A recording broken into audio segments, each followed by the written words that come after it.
everyone, it's the Cake Lady, and I just wanted to share a little secret that I use a lot on my cakes, cookies, and cupcakes. Sometimes I get asked to make a cake or cookies, and I can kind of draw or represent what that design is just with my limited artistic abilities. And then other times I get asked to make something that is very specific, such as recently I was asked to make Harry Potter cookies. So if you're familiar at all with the Harry Potter franchise, you know the font, the design, it's very specific. So like I said, I'm not really an artist, so I had to pull out a couple little tricks. And I want to share with you my trick almond bark, chocolate or white. All right, so what I do is if I find a design or a picture I want to represent, I print it off on paper. So a friend of mine, her daughter wanted Harry Potter cookies for her birthday, and one of the designs I'm making is this HP logo. Now, I can't draw this as much as I'd like to think I'm a good drawer. I can't do this, and it looks like Harry Potter because of that lightning bolt, okay? Another one she wanted was Harry Potter's silhouette. Now, I could probably try to fake that one, but I'm not gonna be exact. And also a lightning bolt, okay?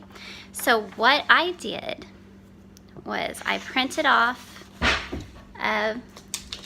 what I needed to make, and then I'll show you what else I'll show you what I did. So here I'm gonna make a golden snitch. Okay, this is in the pot in the movie. If you're familiar with the movie, you know what a snitch is. And this one's pretty simple. I could have probably done this with icing right on the cookie, but I wanted to make sure I did it correctly. So here's what I'm gonna do.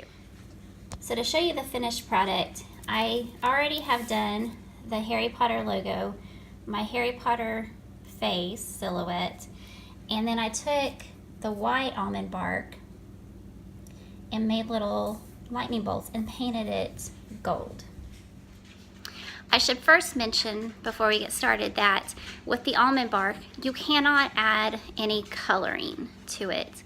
I've tried in the past to make it colored because with the almond bark you have white chocolate or you have chocolate. And I did not have good luck. It makes it, if you add any of your food coloring, it causes it to seize. So if you wanted something that was not white or chocolate color, you can either paint over it like I did with these lightning bolts. I painted them gold. I started out with white. You can see it's white on the back, and I just painted them gold. Or you can go to one of your craft stores like Hobby Lobby or Michael's, and they have melting wafers. And those come in a variety of colors. And those will also work for what we're gonna do here. So just don't even try to add coloring to it. You will ruin your melting wafers, okay? So let me show you what I'm gonna do here.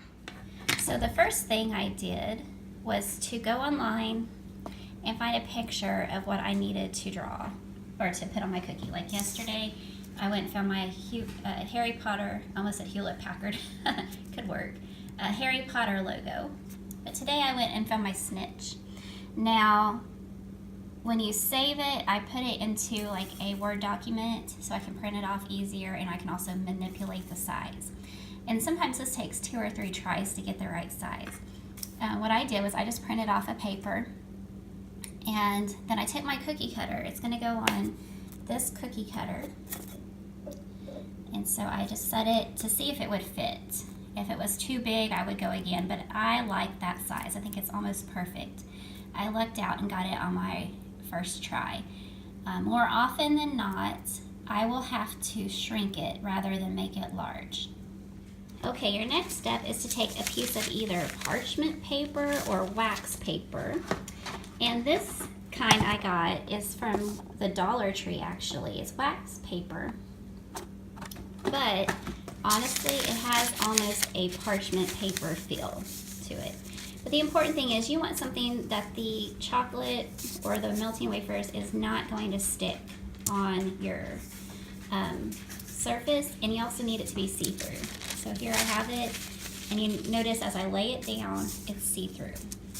Okay, so what you have to do from here is you could, if you're gonna make a bunch of these, you could print or have your image on several different places. Then I would tape down your paper and then tape down your parchment sheet over it, or your wax paper, and that way it's not gonna move, because if it moves at all, your image could get off a little bit. I've done this enough times, I can kind of just fake it. So I only printed one picture, and I'm gonna go over this with my almond bark, okay? And then I'll just scoop my paper over, and I'll make a couple more, all right? Now, just a couple of notes. If you have a lot of, you don't wanna do anything that you have a lot of detail. This was perfect for the, like my Harry Potter silhouette, because his hair is a big piece. The glasses are somewhat of a big piece. And the lightning bolt is very easy to handle. Now, when I move, I haven't moved the logos yet, because I'm very worried that this part and this part will break off.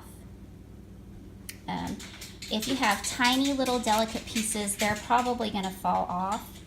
And that's okay, because when I put it on my cookie, I can still line it up to where it looks seamless.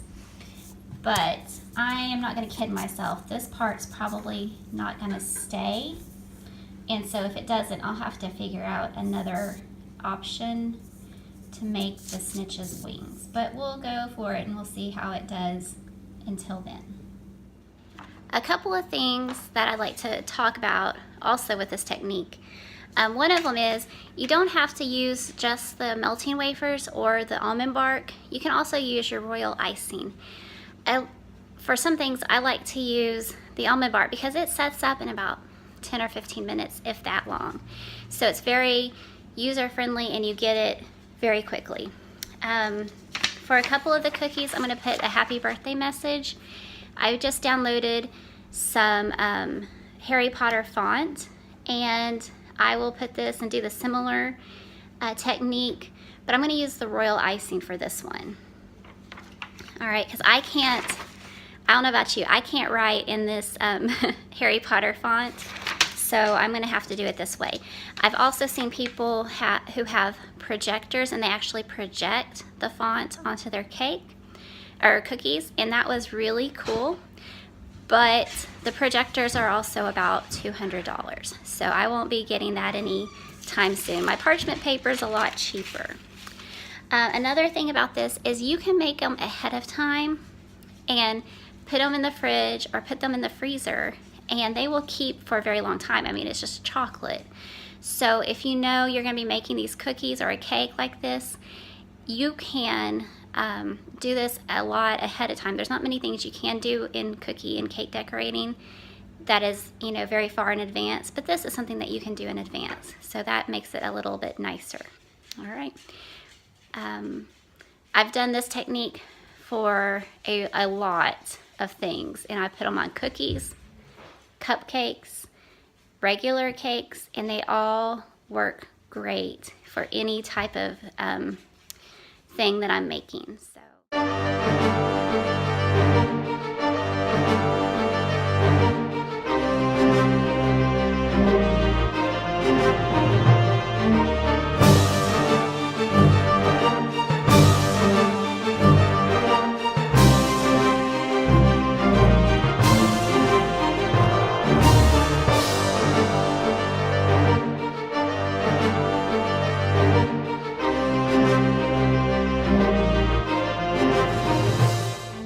Okay, so I have my melting or my almond bark in here, and you can put it in a piping bag, or sometimes I usually put it in like a Ziploc bag because I just need a small amount and I don't want to waste a decorator bag. This happens to be a cookie package, like you would make cookies and you would put them in there to distribute later, but it works just fine. So what I'm going to do is I'm going to cut a very small part off at the end here. And that's going to be my tip.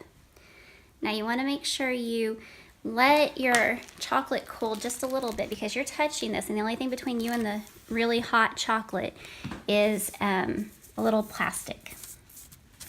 So what I'm going to do here, I'm going to make sure I can see my picture really well. And I'm just going to do a nice circle like that. Okay. I'll fill it in here in a little bit.